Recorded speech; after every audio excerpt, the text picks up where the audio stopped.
नमस्कार दोस्तों, इस साल हरतालिका तीज का व्रत रवि योग इंद्र योग के साथ रखा जाएगा और ये संयोग बहुत खास होता है। इससे भी बड़ी खास बात इस साल ये है हरतालिका तीज के दिन कि सोमवार पड़ रहा है।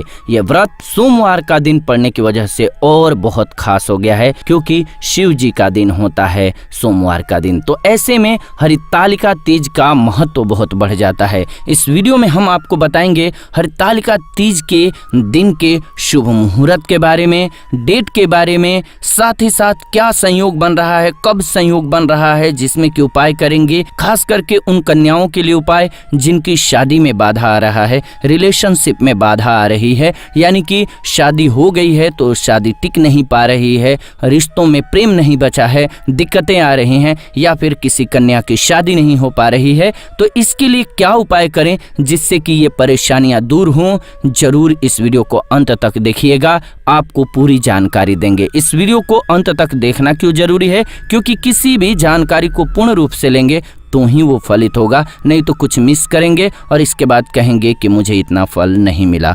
इसीलिए वीडियो को बिना स्किप किए हुए अंत तक जरूर देखिएगा। नमस्कार, आप देख रहे हैं जीवन रक्षा चैनल। दोस्तों, सबसे पहले जानते हैं कि आखिर हरतालिका तीज के दिन का योग क्या है। तो सबसे पहले जो योग बनेगा वो है इंद्र योग। जी हाँ, 18 सितंबर के दिन इस साल पड़ रहा है हरतालिका तीज का व्रत। तीज व्रत बहुत ही पावन व्रत है। सबसे पहले तो उन माताओं को नमन जो कि अपने पति के लिए बिना जल के, बिना पानी के त्याग करके और व्रत करती हैं। तो पतियों का भी ये धर्म बनता है कि अगर आप सुन रहे हैं तो साथ दीजिए, क्योंकि ये आपके लिए बिना जल के, बिना अन्न के, पानी के रहती हैं, सिर्फ इसलिए कि उनका रिश्ता अच्छा रहे, उनका पति जो है उनका ध्यान रखे। तो हमारा भी ये फर्ज बनता है कि जरूर इन बातों को ध्यान में रखा जाए। 18 सितंबर को ये व्रत है, 2023 के बात कर रहे हैं हम। सुबह 4:28 पर इंद्र योग स्टार्ट हो जाएगा। 19 सितंबर 2023 को सुबह 4:24 तक ये रहने वाला है। तो खास बात ये है कि इंद्र योग जो है ये पूरे टाइम तक रहना है और इसी में आपको व्रत करना है। अब दूसरा योग जो बन रहा है खास, वो है रवि योग। ये नेम देता है, फेम देता है, प्रसिद्धि देता है। तो 18 सितंबर 2023 के दिन 12:08 पर ये स्टार्ट होगा। जी हाँ, और 19 सितंबर 2023 की सुबह 6:08 तक रहेगा। इस दौरान अगर आप कोई भी पूजा पाठ और भगवान शिव का ध्यान करते हैं, मंत्र बताएंगे एक, उस मंत्र का जाप करते हैं, तो जीवन से कठिनाइयां दूर होंगी, परेशानियां दूर होंगी। साथ ही साथ एक ऐसा छोटा सा उपाय भी बताएंगे जिसको करने के बाद अकाल मृत्यु तक टल जाता है। जी हाँ, वो उपाय भी आपको इस वीडियो में बताएंगे। तो अब हम बात कर लेते हैं सबसे पहले तो कि आखिर क्या ऐसी चीज है जिन कन्याओं की शादी में बाधा आ रही है, दिक्कतें आ रही हैं, उसको दूर करने के लिए करना है। सबसे पहली बात तो ये जान लीजिए कि ये त्योहार बना ही क्यों और मनाया क्यों जाता है। तो एक बार की बात है, माता पार्वती तो सदैव से ही भगवान शंकर की, यानी कि भोले जी की पत्नी रही हैं, अर्धांगिनी रही हैं सदा से ही। लेकिन जब पृथ्वी लोक पर आई तो उन्होंने तय किया कि मुझे भोले जी से शादी करनी है, यानी कि शिव जी को ही वरण करना है। और नारद जी घूमते घूमते आए, उन्होंने उनके पिता से कहा कि आपकी बेटी बहुत ही सुशील और सुंदर है, उसके लिए भगवान विष्णु ने रिश्ता भेजा है। अब चूंकि भगवान विष्णु का रिश्ता कौन टाल सकता है, उस समय के सबसे पावरफुल इंसानों में से एक हैं, तो इसीलिए क्या कहा, तुरंत ही हाँ बोल दिया पार्वती जी के पिताजी ने कि हाँ ठीक है, मुझे मंजूर है ये रिश्ता। अब इनको मंजूर नहीं था तो पार्वती जी ने क्या किया, वो अपनी सहेली से इस दुख का वर्णन किया।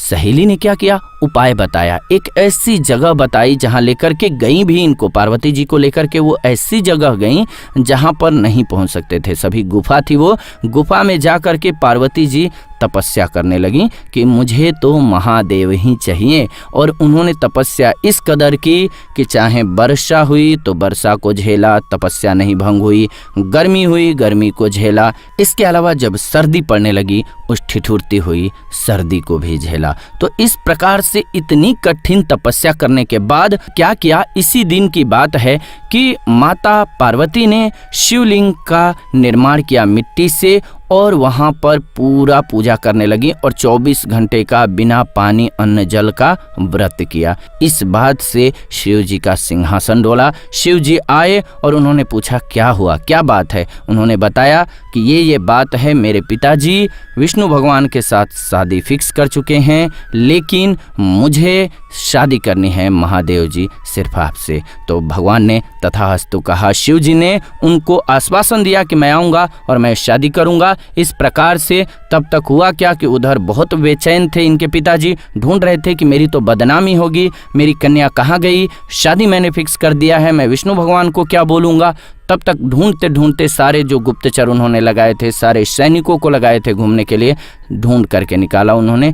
आ गए वो यहाँ पर, बोले कि चलो बेटी घर चलो। उन्होंने कहा नहीं, मैं महादेव जी को वचन दी हूँ और उनसे मैंने वचन लिया है कि मैं शादी उन्हीं से करूँगी। अगर आप ये शर्त मानते हैं तो घर चलूँगी, नहीं तो मैं घर नहीं जाऊँगी। पिता थे उनके, आखिर मान गए वो और ले गए। फिर बाकी आगे की कहानी तो आप जानते हैं कि शिव जी की शादी में क्या क्या हुआ। नहीं तो आप कमेंट कीजिएगा, हम जरूर आपको वो कथा सुनाएंगे। बहुत ही रोचक और बहुत ही प्यारी कथा है शिव जी के शादी की, क्योंकि शिव जी तो ठहरे शिव जी, वो अपने रूप में ही आ गए थे। और जानते ही हैं उनके कौन कौन हैं, भूत बैताल साथ लेकर के, उनसे विचित्र तो कोई है ही नहीं इस संसार में। तो कमाल के हैं, एक बार प्रेम से बोल दीजिए ओम नमः शिवाय, हर हर महादेव। एक बार कमेंट भी कर दीजिए, कमेंट में लिखिए चलिए ओम नमः शिवाय। शिव जी का नाम लेते रहिए, बहुत पावन नाम है। महाकाल का नाम लेना यानी कि काल का टल जाना। तो महाकाल का नाम लीजिए, ओम नमः शिवाय जरूर लिखिए, जय महाकाल लिखिए। वीडियो को अंत तक जरूर देखने के लिए क्यों कहा मैंने, क्योंकि अब आपको पहले वो उपाय बताऊंगा जिसको करने के बाद अकाल मृत्यु तक टल जाती है। जी हाँ, इसके लिए मंत्र है शिव जी का, जिस मंत्र के बारे में आपने बार बार सुना होगा। कौन सा मंत्र? महामृत्युंजय मंत्र। इस मंत्र को बोलने से अकाल मृत्यु तक टल जाती है। या बोल नहीं पाते हैं तो लिख लीजिए, बोलिए, कोशिश कीजिए, नहीं बोल पाते हैं श्रवण कीजिए, यानी कि सुनिए इस मंत्र को बार बार। मंत्र क्या है? ओम त्र्यंबकम यजामहि सुगंधि पुष्टिवर्धनम उर्वारुकमिव बंधनान् मृत्युर्मोक्षी यमामृतात्। इस मंत्र का आप बार बार उच्चारण कीजिए या फिर श्रवण कीजिए। जीवन की सारी कठिनाइयाँ, सारी परेशानियाँ दूर हो जाएंगी। और इस कथा का श्रवण करने से, जो कथा मैंने शिव जी की पार्वती जी की सुनाई, तो जिस कन्या की शादी में दिक्कत आ रही है, यानी कि रिश्तों में दिक्कत आ रही है, वो रिश्तों की दिक्कत दूर होती है, पति पत्नी में प्रेम बढ़ता है। साथ ही साथ जिस कन्या की शादी में बाधा आ रही है, अच्छा घर वर नहीं मिल रहा है, उनको अच्छा घर वर मिल जाता है। अब दूसरी बात क्या ध्यान रखनी है, जिस कन्या की शादी नहीं हो रही है, उनको एक उपाय और साथ में करना चाहिए। ये उपाय तो करिए कि कथा सुनिए शिव जी के, पार्वती जी की। इसके अलावा क्या करना है आपको? तो भगवान विष्णु की पूजा करनी है, वो भी बृहस्पतिवार के दिन। जी हाँ, बृहस्पतिवार के दिन भगवान विष्णु का ध्यान कीजिए। ओम नमो भगवते वासुदेवाय, इस मंत्र का कम से कम मिनिमम 11 बार आप जाप कीजिए और केले की जड़ में जल दीजिए। इतना मात्र उपाय कीजिए। आपकी शादी में चाहे लड़के हों या लड़की हों, आपको मनचाहा वर नहीं मिल रहा है, आपके पार्टनर से आपकी शादी नहीं हो पा रही है, आपकी ये समस्या खत्म हो जाएगी और आपकी शादी जो है मनचाहे लोगों से हो जाएगी और आपके योग्य वर की आपको प्राप्ति होगी। ईश्वर आप पर कृपा बनाए रखें। उम्मीद है कि आपको ये जानकारी अच्छी लगी होगी। ऐसी ही नई जानकारीपूर्ण वीडियो इस चैनल के माध्यम से लेकर के आते रहते हैं। तो ऐसी नई जानकारीपूर्ण वीडियोज के लिए चैनल को सब्सक्राइब कर लीजिए, बेल नोटिफिकेशन को ऑन कर लीजिए, ताकि नई वीडियो जब भी लाएं नोटिफिकेशन आपको सबसे पहले मिले। साथ ही साथ वीडियो को लाइक कर दीजिए, शेयर कर दीजिए व्हाट्सएप पे, फेसबुक पे, ताकि सभी को वीडियो मिल सके। आपने इस वीडियो को अंत तक देखा, इसलिए दिल से धन्यवाद। जाते जाते प्रेम से कमेंट में जरूर लिखिए ओम पार्वती पतये नमः, ओम पार्वती पतये नमः, ओम नमः शिवाय।